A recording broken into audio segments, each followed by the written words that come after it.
Hello, good morning, जोहार, मैं संजय और आप देख रहे हैं न्यूज झारखंड। चलिए जानते हैं झारखंड की आज की 25 मुख्य बड़ी खबरों को। सभी गांव में प्रज्ञा केंद्र करे संचालित, बैंक पोस्ट ऑफिस से संबंधित कार्यों की सुविधा कराएं सुनिश्चित। मुख्यमंत्री हेमंत सोरेन। झारखंड के सभी जिलों के डीसी ग्रामीण क्षेत्रों में अधिक संख्या में प्रज्ञा केंद्र स्थापित करना सुनिश्चित करे, सभी गांव में प्रज्ञा केंद्र संचालित करे। यह निर्देश हेमंत सोरेन ने शुक्रवार को झारखंड मंत्रालय में पंचायती राज विभाग के अद्यतन कार्य प्रगति की समीक्षा करते हुए दी। सीएम ने कहा है कि सुदूर ग्रामीण क्षेत्रों से लोगों को छोटे छोटे कार्यों के लिए प्रखंड कार्यालय का चक्कर न लगाना पड़े। इसी सोच के साथ प्रज्ञा केंद्रों को पूरी तरह से कार्यरत करे। आम जनता को जन्म प्रमाण पत्र, मृत्यु प्रमाण पत्र, जाति प्रमाण पत्र, आय प्रमाण पत्र, नया आधार कार्ड बनाना तथा आधार कार्ड में भूल सुधार आदि कार्य उनके निकटतम प्रज्ञा केंद्र में ही ससमय उपलब्ध कराया जा सके, इस लक्ष्य के साथ कार्य करे। सीएम ने कहा है कि 3 महीने के अंदर राज्य के सभी प्रज्ञा केंद्रों में बिजली, पानी, जनरेटर, इंटरनेट कनेक्टिविटी एवं सिक्योरिटी सहित अन्य जरूरी सुविधा हर हाल में उपलब्ध कराई जाए। सभी प्रज्ञा केंद्रों के कार्य प्रणाली में सुधार हो या सुनिश्चित करें। आज शनिवार को सीएम आवास का घेराव करेंगे सहायक अध्यापक, जानिए क्या है वजह।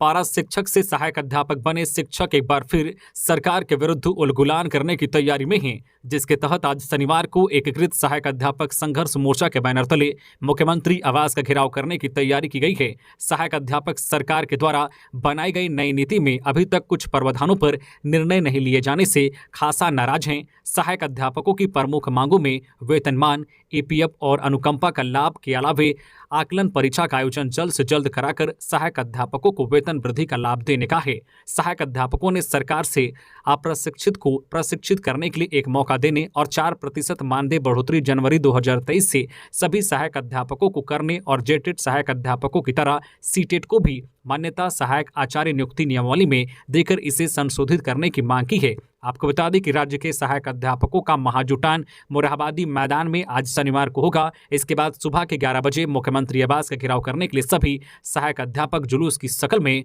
निकलेंगे। झारखंड सरकार राशन कार्ड धारकों को देगी या खास गिफ्ट, सीएम हेमंत सोरेन ने दिए निर्देश। झारखंड सरकार राशन कार्ड धारकों और विभिन्न योजनाओं के लाभार्थियों को एक खास गिफ्ट देने जा रही है। हेमंत सोरेन सरकार ने लाभार्थियों को कम से कम 2 फलदायी पौधे देने का फैसला किया है, ताकि ग्रामीण अपनी आय बढ़ा सके और इस कदम से पर्यावरण की रक्षा भी हो सके। मुख्यमंत्री हेमंत सोरेन ने शुक्रवार को विभिन्न विभागों के प्रधान सचिवों की मौजूदगी में जिलों के उपायुक्तों के साथ उच्च स्तरीय बैठक की। सीएम ने अधिकारियों को यह सुनिश्चित करने को कहा है कि सभी राशन कार्ड धारकों को कम से कम 2 फलदायी पौधे दिए जाएं। सीएम ने अन्य योजनाओं के लाभार्थियों को कम से कम 2 फलदायी पौधे रोपने को देने के निर्देश दिए हैं। सीएम ने कहा है कि इससे न केवल ग्रामीणों की आमदनी बढ़ेगी, बल्कि यह पर्यावरण संरक्षण की दिशा में भी एक बड़ा कदम होगा। आधिकारिक बयान के मुताबिक हेमंत सोरेन ने कहा है कि सरकार की बिरसा हरित ग्राम योजना भी गांव को हरा भरा बनाने में प्रभावी होगी। इस योजना को वरिष्ठ नागरिकों और बुजुर्गों के उन्नयन के लिए 9,538 ग्राम पंचायतों में क्रियान्वित किया जा रहा है। 11वीं बोर्ड परीक्षा में असफल छात्रों ने जैक का किया घेराव। झारखंड एकेडमिक काउंसिल ने 11वीं के रिजल्ट जारी कर दिए। हालांकि रिजल्ट जारी होते ही विवाद भी खड़ा हो गया। इसमें बड़े पैमाने पर गड़बड़ी की शिकायत आई है। छात्रों का आरोप है कि परीक्षा परिणाम में गलत तरीके से परीक्षार्थियों को फेल कर दिया गया है। इससे नाराज छात्रों ने शुक्रवार को जैक कार्यालय का घेराव किया। इस दौरान अखिल भारतीय विद्यार्थी परिषद रांची महानगर द्वारा झारखंड अधिविद्या परिषद यानी जैक के मुख्य द्वार को बंद कर जमकर प्रदर्शन किया गया। 11वीं के रिजल्ट जारी होने के बाद छात्रों की नाराजगी इस बात को लेकर है कि 1 या 2 नंबर से हजारों विद्यार्थी कैसे फेल हो गए। घेराव के दौरान छात्रों की नाराजगी बढ़ता देख जैक प्रशासन आक्रोशित छात्रों को शांत कराने की कोशिश में जुटा रहा। मौके पर मौजूद रांची विश्वविद्यालय छात्र संघ के पूर्व सचिव सौरभ बोस ने अधिविद्या परिषद के उप सचिव अरविंद कुमार से बात करते हुए जल्द से जल्द समस्या का समाधान करने को लेकर आग्रह किया। इधर शिकायत पर जैक ने एक समिति बनाकर छात्रों के हित में फैसला लेने का निर्णय लिया है। मैट्रिक स्तर संयुक्त प्रतियोगिता परीक्षा की प्रक्रिया दोबारा शुरू, 4 जुलाई से भरे आवेदन।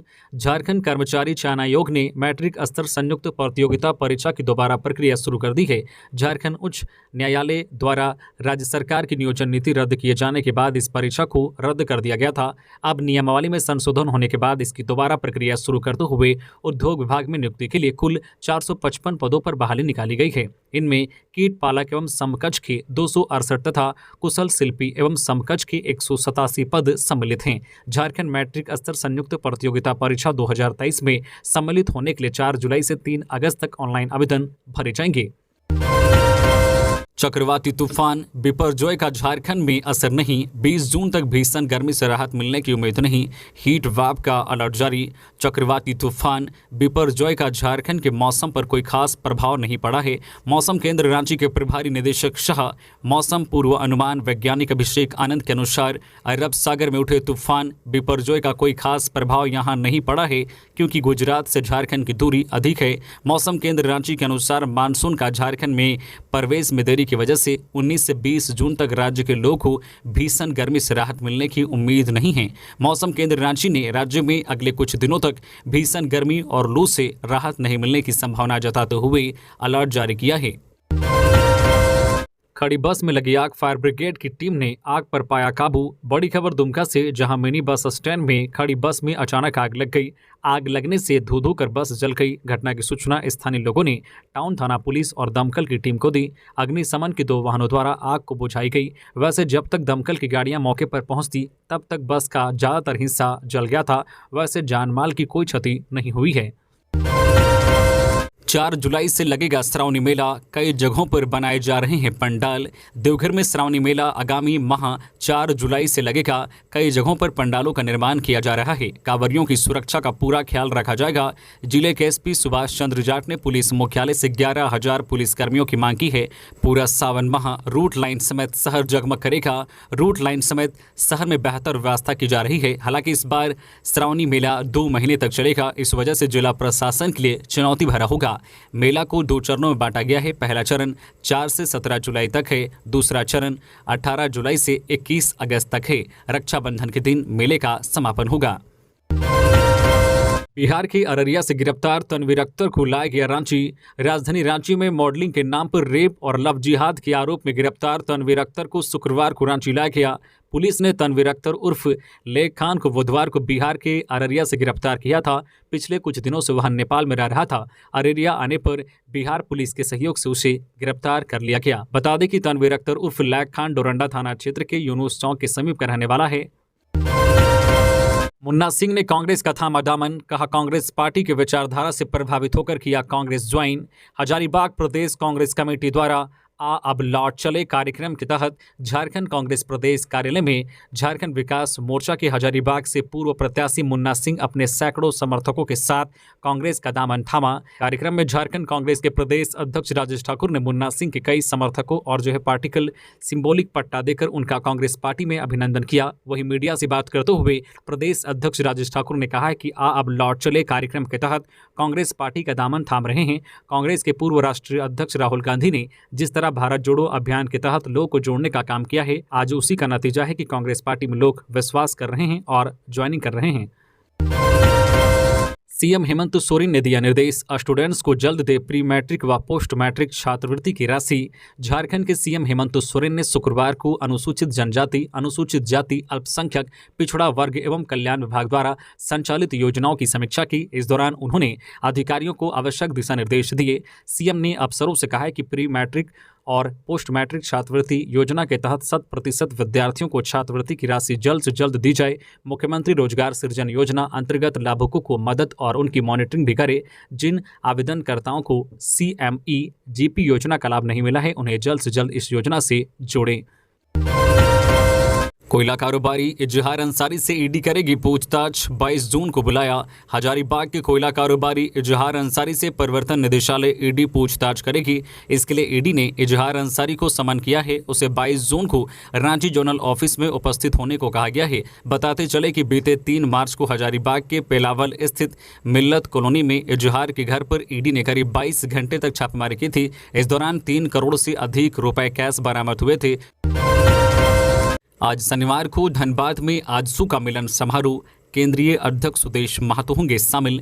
शनिवार को धनबाद के बैंक मोड़ कक्ष गुर्जन धर्मशाला में आयोजित मिलन समारोह में धनबाद क्रिकेट एसोसिएशन के पूर्व महासचिव विनय सिंह अपने समर्थकों के साथ आजसू का दामन थामेंगे। मिलन समारोह में बतौर मुख्य अतिथि आजसू पार्टी के केंद्रीय अध्यक्ष एवं झारखंड के पूर्व उप मुख्यमंत्री सुदेश महतो शामिल होंगे। झारखंड के फ्लोरेंस बारला ने 400 मीटर रिले के लिए किया क्वालिफाई। झारखंड के फ्लोरेंस बारला ने होंग झोउ एशियाई खेलों में 400 मीटर रिले के लिए क्वालिफाई कर लिया है। भुवनेश्वर में शुक्रवार को खेली गई 62वीं सीनियर एथलेटिक्स प्रतियोगिता के दौरान फ्लोरेंस ने अपना सर्वश्रेष्ठ 52 सेकेंड 33 मिली सेकेंड का समय निकाला। दौड़ में वे 5वें स्थान पर आए, लेकिन रिले टीम के लिए क्वालिफाई कर गए। तय नियमों के अनुसार रिले टीम में कुल 6 एथलीट होते हैं, जिनमें से 4 भाग लेते हैं और 2 एथलीट रिजर्व रहते हैं।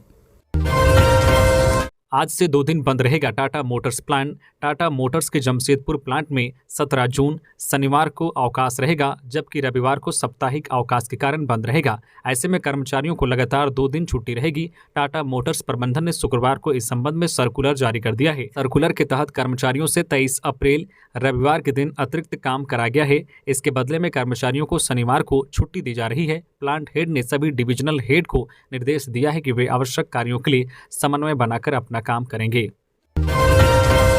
सुप्रीम कोर्ट से पूजा सिंघल के पति अभिषेक झा की जमानत याचिका पर 23 जून तक सुनवाई टली। सुप्रीम कोर्ट ने मनरेगा घोटाले में सस्पेंड IAS अधिकारी पूजा सिंघल के पति अभिषेक झा की अग्रिम जमानत याचिका की सुनवाई 23 जून तक टाल दी है। शुक्रवार 16 जून को जमानत याचिका को लेकर सुनवाई हुई, जिस पर न्यायमूर्ति विक्रम नाथ और न्यायमूर्ति अहसानुद्दीन अमानुल्लाह की एक अवकाशकालीन पीठ ने अभिषेक झा को कोई अंतरिम संरक्षण देने से इनकार कर दिया। रांची के जगन्नाथपुर मंदिर में रथ यात्रा की तैयारी निर्माण कार्य संपन्न कर रहे हैं पुरी के कारीगर। 20 जून को रांची के जगन्नाथपुर मंदिर से ऐतिहासिक रथ यात्रा निकलेगी, जिस पर सवार होकर भगवान जगन्नाथ, भाई बलभद्र और बहन सुभद्रा अपनी मौसी के घर जाने के लिए निकलेंगे। इसके लिए तैयारियां अंतिम चरण पर है। इस रथ को आकर्षक स्वरूप देने के लिए पुरी के कारीगर जुटे हैं। रथ का निर्माण कर रहे कारीगर ओम प्रकाश महाराणा कहते हैं कि करीब 35 फुट ऊंचा और 50 क्विंटल वजन वाली नीम की लकड़ी से बना रथ 18 से 19 जून को तैयार हो जाएगा। रांची के जगन्नाथपुर मंदिर में 333 वर्ष से रथ यात्रा निकाली जा रही है।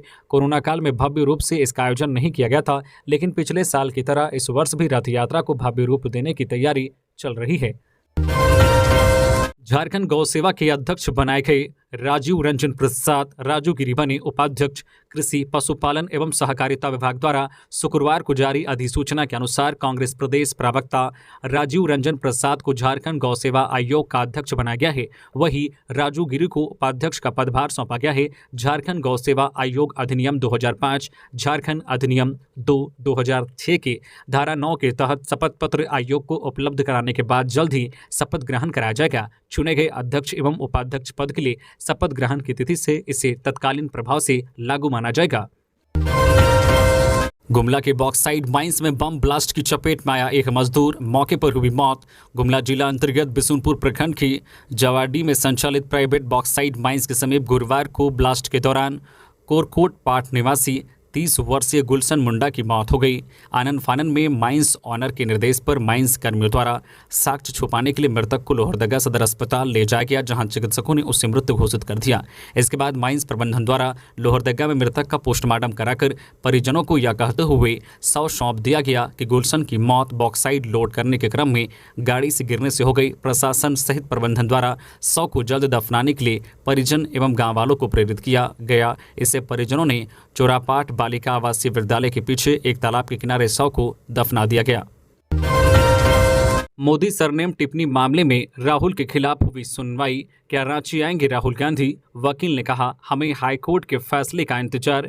कांग्रेस के पूर्व अध्यक्ष राहुल गांधी के मोदी सरनेम की टिप्पणी से जुड़े मामले में सुनवाई हुई। शुक्रवार के रांची के MP MLA कोर्ट में जस्टिस अनामिका किस्कू की अदालत में सुनवाई हुई। राहुल गांधी के वकील ने कोर्ट से समय देने की मांग की है। उनके वकील प्रदीप चंद्रा ने अदालत से 15 दिनों का समय मांगा है। कोर्ट पहले ही राहुल गांधी की व्यक्तिगत तौर पर पेश होने से छूट देने वाली याचिका को खारिज कर चुकी है। वकील ने पक्ष रखते हुए कहा है कि MP MLA कोर्ट की ओर से राहुल गांधी को सशरीर हाजिर होने के आदेश को हाईकोर्ट में चुनौती दी गई है। अभी हाईकोर्ट का फैसला नहीं आया है, मामला हाईकोर्ट में लंबित है। वकील ने अपील करते हुए कहा है कि इस मामले की सुनवाई नहीं करते हुए समय प्रदान किया जाए। बिजली संकट के लिए हेमंत सरकार जिम्मेदार, जमीन नहीं मिलने से सोलर पावर प्लांट की योजना अधर में, सांसद वीडी राम। पूरा झारखंड भीषण गर्मी की चपेट में है, कई इलाके बिजली संकट से जूझ रहे हैं। इन सब के बीच एक बड़ी खबर निकलकर सामने आई है कि 2015 और 2019 में केंद्र सरकार ने गढ़वा और पलामू में सोलर पावर प्लांट लगाने की योजना तैयार की थी, लेकिन राज्य सरकार इसके लिए जमीन उपलब्ध नहीं करवा पाई। ये बातें पलामू में सांसद विष्णु दयाल राम ने कही है। झारखंड में कई विकास योजनाएं शुरू हुई, लेकिन इनमें से कई योजनाएं धरातल पर उतरी ही नहीं। इनमें से केंद्र सरकार द्वारा प्रस्तावित सोलर पावर प्लांट योजना भी थी, जिनकी स्थापना पलामू और गढ़वा में की जानी थी। इन दोनों सोलर पावर प्लांट से 20-20 मेगावाट बिजली का उत्पादन होना था और यहां से बिजली पलामू और गढ़वा को उपलब्ध करवाया जाना था। पलामू के बारी जबकि गढ़वा के कुरडेगा गांव में प्लांट लगाने की योजना तैयार हुई थी। केंद्र सरकार ने इनके लिए झारखंड सरकार से दोनों जगहों पर 100-100 एकड़ जमीन की मांग की थी, लेकिन इतने साल गुजरने के बाद भी राज्य सरकार इन दोनों पावर प्लांट के लिए जमीन उपलब्ध नहीं करवा सकी। चाकू की नोक पर नाबालिग से दुष्कर्म के दोषी को 20 साल कारावास की सजा, 25,000 रुपए का जुर्माना। कोडरमा के अपर जिला एवं सत्र न्यायाधीश तृतीय की अदालत ने नाबालिग से दुष्कर्म करने के आरोपी डोमचांच की नेरपुर निवासी डब्लू सिंह उर्फ डेगन पिता भीखो सिंह को धारा 6 पॉक्सो एक्ट में दोषी पाते हुए 20 वर्ष सश्रम कारावास की सजा सुनाई है। इसके साथ ही 25,000 रुपए का आर्थिक जुर्माना भी लगाया है। जुर्माने की राशि नहीं देने पर 1 वर्ष अतिरिक्त कारावास की सजा भुगतनी पड़ेगी। इसके अलावा अदालत ने धारा 4 पॉक्सो एक्ट में दोषी पाते हुए आरोपी को 15 वर्ष सश्रम कारावास और 25,000 का आर्थिक जुर्माना लगा है एवं 504 आईपीसी के तहत दोषी पाते हुए 1 वर्ष सश्रम कारावास और 1,000 का आर्थिक जुर्माना लगा है। सभी सजाएं साथ साथ चलेंगी। दाऊ यादव पर लगा ईडी के गवाह का जहाज डुबाने का आरोप, एफआईआर दर्ज।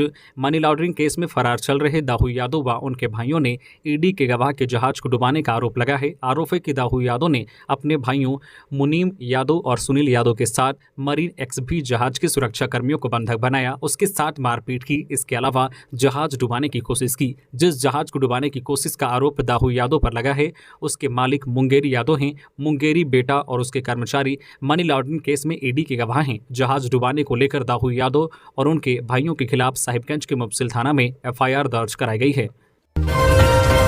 झारखंड के कई क्षेत्रों में बढ़े दिव्यांगता के मामले, सीएम हेमंत ने दिया मैपिंग का निर्देश। झारखंड के कुछ क्षेत्रों में दिव्यांगता के मामले बढ़ रहे हैं। इसको गंभीरता से लेते हुए सीएम हेमंत सोरेन ने पदाधिकारियों से कहा है कि दिव्यांगता क्यों बढ़ रही है और किन किन इलाकों में दिव्यांगता के केसेस ज्यादा आ रहे हैं। इसकी मैपिंग डीसी अपने स्तर पर कराएं ताकि इसे रोकने की दिशा में आवश्यक कदम उठाए जा सके। यह निर्देश शुक्रवार को महिला बाल विकास एवं सामाजिक सुरक्षा विभाग द्वारा संचालित योजनाओं की समीक्षा के क्रम में सीएम हेमंत सोरेन ने दिया। वही सभी जिलों के पदाधिकारियों से कहा है कि वे सुनिश्चित करें कि उनके क्षेत्र में कोई भी बुजुर्ग वृद्धावस्था पेंशन से वंचित नहीं हो। इस संदर्भ में 30 जून तक उन्होंने सभी को अपनी रिपोर्ट सरकार को समर्पित करने को कहा है। शहीद कुंदन ओझा की प्रतिमा का हुआ लोकार्पण। गलवान में हुए थे शहीद। 15 जून 2020 को पूर्वी लद्दाख की गलवान घाटी में चीनी फौजियों से मुठभेड़ में बलिदान देने वाले डिहारी गांव की जवान कुंदन कुमार ओझा की प्रतिमा का लोकार्पण किया गया। शहीद कुंदन ओझा ने चीनियों से लड़ते हुए देश के लिए अपनी जान दी थी, जिसके बाद राजमहल विधायक अनंत ओझा की पहल पर विधायक निधि से शहीद कुंदन ओझा की प्रतिमा बनवाकर डिहारी गांव में स्थापित किया गया है। शहीद जवान की पुण्यतिथि पर विधायक और मुखिया के साथ शहीद के पिता रवि शंकर झा के द्वारा फीता काटकर इस प्रतिमा का अनावरण किया। इस मौके पर कुंदन की पत्नी भी मौजूद रही। लोहरदगा में हेलमेट पहनने के लिए सघन वाहन जांच अभियान चलाने के निर्देश। उप विकास आयुक्त समीरा एस की अध्यक्षता में शुक्रवार को जिला सड़क सुरक्षा समिति की बैठक समाहरणालय सभागार में आयोजित हुई। बैठक में सर्वप्रथम सड़क दुर्घटनाओं में मृत व घायल मामलों की समीक्षा की गई। सड़क दुर्घटना को देखते हुए पुलिस विभाग को हेलमेट पहनने के लिए सघन वाहन जांच अभियान चलाने का निर्देश पुलिस विभाग को दिया। फ्लाईओवर निर्माण को लेकर सिरमटोली से पटेल चौक तक 19 दिन वाहनों की रहेगी नो एंट्री। रांची के सिरमटोली चौक से पटेल चौक के बीच 19 दिनों तक वाहनों की नो एंट्री रहेगी। दरअसल सिरमटोली फ्लाईओवर निर्माण का कार्य कर रही कंपनी से प्राप्त आवेदन के आलोक में ट्रैफिक एसपी हारिस बिन जमा ने यह आदेश जारी कर दिया है। इसके तहत 17 जून 2023 से 5 जुलाई 2023 तक के लिए सिरमटोली चौक से पटेल चौक एवं पटेल चौक से सिरमटोली चौक के बीच की और आने जाने वाले सभी प्रकार के वाहनों का प्रवेश निषेध कर दिया गया है। हालांकि सिरमटोली चौक से पटेल चौक के बीच रहने वाले लोगों के लिए प्रवेश निषेध से छूट प्रदान की जाएगी।